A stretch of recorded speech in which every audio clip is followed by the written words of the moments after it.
ভারতের সঙ্গে চীনের সম্পর্ক অনেকটাই ভালো হয়েছে। 2024-এর অক্টোবরের পর থেকে প্রতিবেশী চীনের সঙ্গে সম্পর্কের বরফ কিছুটা হলেও গলতে শুরু করেছে। সোমবার 17 নভেম্বর একটি অনুষ্ঠানে অংশ নিয়ে ভারতের সেনাপ্রধান জেনারেল উপেন্দ্র দ্বিবেদী জানান যে সীমান্ত নিয়ে যতই আলোচনা হবে ততই উন্নতি হবে দুদেশের। রাজনৈতিক দিশা স্পষ্ট হলে সর্বস্তরে সুবিধা হয়। ভারতের সেনাপ্রধান জানান যে ভারতের প্রধানমন্ত্রী থেকে শুরু করে প্রতিরক্ষা মন্ত্রী চীনের প্রেসিডেন্ট এবং প্রতিরক্ষা মন্ত্রীদের সঙ্গে মিটিং করেছেন। দুদেশের মধ্যেই সীমান্ত সমস্যা সহ অন্যান্য বিষয়গুলো নিয়েও আলোচনা হয়েছে। এরপর থেকে পরিস্থিতি বদলেছে। আগে দুদেশের সেনার শীর্ষ স্তরে আলোচনা হতো, এখন সেনার গ্রাউন্ড লেভেলেও আলোচনা হওয়ার নির্দেশ দেওয়া হয়েছে, যার ফলে যে সমস্যাগুলো নিচু স্তরে আলোচনা করলে মিটে যায় সেগুলো কিন্তু এখন খুব সহজেই মিটে যাচ্ছে। সেনাপ্রধান বলছেন যে এখন চীনের সেনাকে কোনো বেআইনি নির্মাণ নিয়ে বুঝিয়ে বললে তারা বুঝছে, সেই নির্মাণ তারা সরিয়েও নিচ্ছে, কিন্তু একদম গুরুত্বপূর্ণ সিদ্ধান্তগুলো সেনার শীর্ষ স্তরেই নেওয়া হচ্ছে। কি বলছেন উপেন্দ্র দ্বিবেদী, শোনাবো আপনাদের। इसके बारे में ये कहना चाहूँगा कि पिछले एक साल से बहुत ज़्यादा बदलाव आया है। मतलब अक्टूबर 2024 से लेके आज की तारीख तक हमारे रिश्तों में काफ़ी सुधार आया है। सुधार इसलिए आया है क्योंकि जो हमारे पॉलिटिकल लीडर्स हैं उनके बीच काफ़ी बातचीत हुई और दोनों का ये संशय रहा कि हम किसी तरह वहाँ पे जितनी नॉर्मेल्सी ले आएंगे उससे हम दोनों देशों का फ़ायदा है। आप देखिए 21 अक्टूबर पिछले साल जब हमारे ईस्टर्न लद्दाख में जो समझौता हुआ था LAC के ऊपर, उससे कितना फ़ायदा हुआ। कज़ान में इसलिए 24 तारीख को जो दोनों की मुलाकात हुई हमारे प्राइम मिनिस्टर की और प्रेसिडेंट शी जिनपिंग की, वो पिछले साल अक्टूबर में हुई। और देखिए इस बार जो हमारी सितंबर में हुई जब ये यहाँ गए थे अपनी SCO मीटिंग के लिए गए थे, तो इसमें भी बातचीत यही हुई कि सबसे पहले हमें डायलॉग करना चाहिए, यानी बातचीत करनी चाहिए और हमें कॉन्फ्लिक्ट रेजोल्यूशन ढूंढना है, यानी कोई हल ढूंढना है कि ये जो संघर्ष हमारा हुआ है इसका क्या हल मिल सकता है। तो जब वहाँ से पॉलिटिकल डायरेक्शन क्लियर होते हैं तो हर जगह फ़ायदा होता है। आप देखिए हमारे विदेश मंत्री तो मिलते ही रहते हैं। हमारे जो SR मीटिंग जिसको बोलते हैं, जो NSA साहब हमारे उनके विदेश मंत्री के साथ करते हैं, मांगी के साथ, उन्होंने पहले 18 दिसंबर को की, उसके बाद अभी उन्होंने 18-19 अगस्त को किया, तो उसमें कोई चीज़ें मसले सुलझ के आए। उसी प्रकार से हमारा देखिए रक्षा मंत्री जी वो जून में गए, जब जून में गए तो उन्होंने बल्कि वहाँ के जो डिफेंस मिनिस्टर थे, रक्षा मंत्री, उनसे बोला देखिए जी अभी वक्त आ गया है कि हमें डिसाइड करना है कि बर्फ पिघलनी चाहिए ना पिघलनी चाहिए, एक डिसीजन लेना चाहिए। और उसके बाद जब अभी वो बैठे हुए थे ADMM प्लस में 1 नवंबर को, जब वो मलेशिया में थे, तो दोनों साथ में बैठे हुए थे और दोनों ने यही एक हल निकाला कि मेरे ख्याल से जितनी ज़्यादा बॉर्डर पे बातचीत होगी उतना में हल मिलेगा। पिछले एक साल में तकरीबन जो ग्राउंड लेवल पे इंटरेक्शन है, हमने 1100 इंटरेक्शन किए हैं, यानी हर दिन 3 इंटरेक्शंस तकरीबन हुए हैं। तो इसका मतलब ये है जो हमारी बातचीत है ग्राउंड लेवल पे, अभी पहले क्या होता था कि सिर्फ कोर कमांडर लेवल पे होती थी, अभी हमने उसको battalion commander, company commander level तक ले आए, ग्राउंड कमांडर तक ले आए हैं। এই অনুষ্ঠানে পাকিস্তানকে কড়া বার্তা দিয়েছেন সেনাপ্রধান। তিনি বলেন যে অপারেশন সিন্দুর শুধুমাত্র একটা ট্রেলার ছিল, যেটা শেষ হয়ে গিয়েছে 88 ঘন্টায়। অপারেশন সিন্দুর শুরুই হয়নি। আগামী দিনে পরিস্থিতি কি থাকবে তার জন্য আমরা প্রস্তুত রয়েছি। পাকিস্তান যদি আমাদের সেই সুযোগ দেয় তাহলে আমরা শিক্ষা দেওয়ার জন্য যা যা প্রয়োজনীয় সেটা করব। কি বলছেন তিনি, শোনাবো। 1.0 तो देखिए मैं तो ये कहना चाहूँगा कि मूवी शुरू भी नहीं हुई थी, सिर्फ एक ट्रेलर दिखाया गया था और ट्रेलर के बाद 88 घंटे में वो ट्रेलर ख़त्म हो गया था।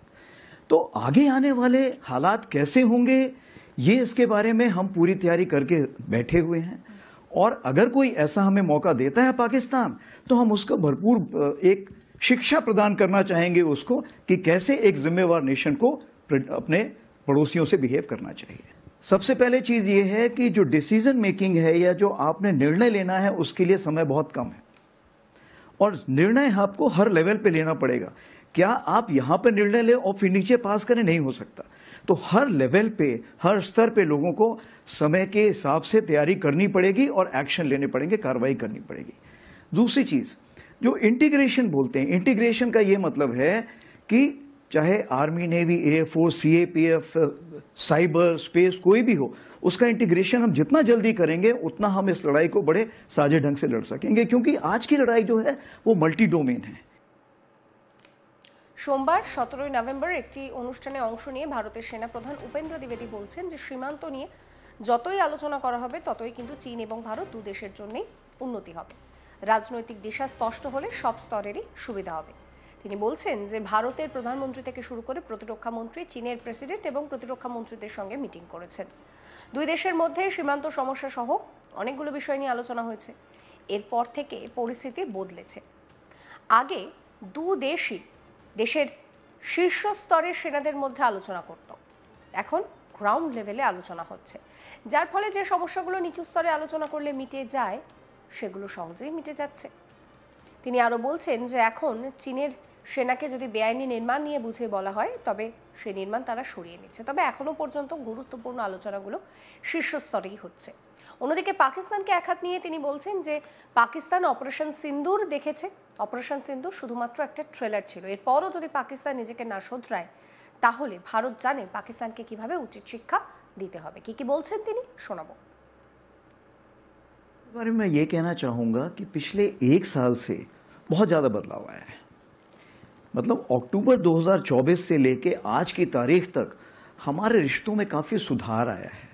सुधार इसलिए आया है क्योंकि जो हमारे पॉलिटिकल लीडर्स हैं उनके बीच काफ़ी बातचीत हुई और दोनों का ये संशय रहा कि हम किसी तरह वहाँ पे जितनी नॉर्मेल्सी ले आएंगे उससे हम दोनों देशों का फ़ायदा है।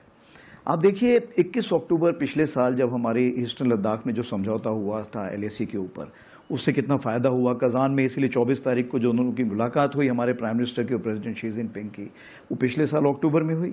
और देखिए इस बार जो हमारी सितंबर में हुई जब ये यहाँ गए थे अपनी SCO मीटिंग के लिए गए थे, तो इसमें भी बातचीत यही हुई कि सबसे पहले हमें डायलॉग करना चाहिए, यानी बातचीत करनी चाहिए और हमें कॉन्फ्लिक्ट रेजोल्यूशन ढूंढना है, यानी कोई हल ढूंढना है कि ये जो संघर्ष हमारा हुआ है इसका क्या हल मिल सकता है। तो जब वहाँ से पॉलिटिकल डायरेक्शन क्लियर होते हैं तो हर जगह फ़ायदा होता है। आप देखिए हमारे विदेश मंत्री तो मिलते ही रहते हैं, हमारे जो SR मीटिंग जिसको बोलते हैं, जो NSA साहब हमारे उनके विदेश मंत्री के साथ करते हैं मांगी के साथ, उन्होंने पहले 18 दिसंबर को की, उसके बाद अभी उन्होंने 18-19 अगस्त को किया, तो उसमें कोई चीज़ें मसले सुलझ के आए। उसी प्रकार से हमारा देखिए रक्षा मंत्री जी वो जून में गए, जब जून में गए तो उन्होंने बल्कि वहाँ के जो डिफेंस मिनिस्टर थे रक्षा मंत्री उनसे बोला देखिए जी अभी वक्त आ गया है कि हमें डिसाइड करना है कि बर्फ पिघलनी चाहिए ना पिघलनी चाहिए, एक डिसीजन लेना चाहिए।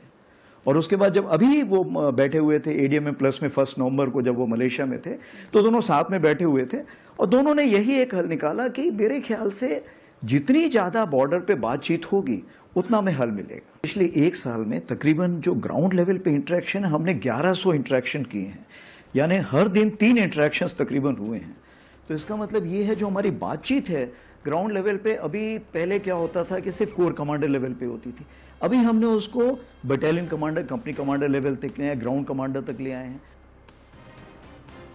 এই ভিডিও সম্পর্কে আপনাদের মতামত জানাবেন। সমস্ত খবরের আপডেটের জন্য চ্যানেলটিকে সাবস্ক্রাইব করবেন, নোটিফিকেশন পেতে বেল আইকনে ক্লিক করতে ভুলবেন না।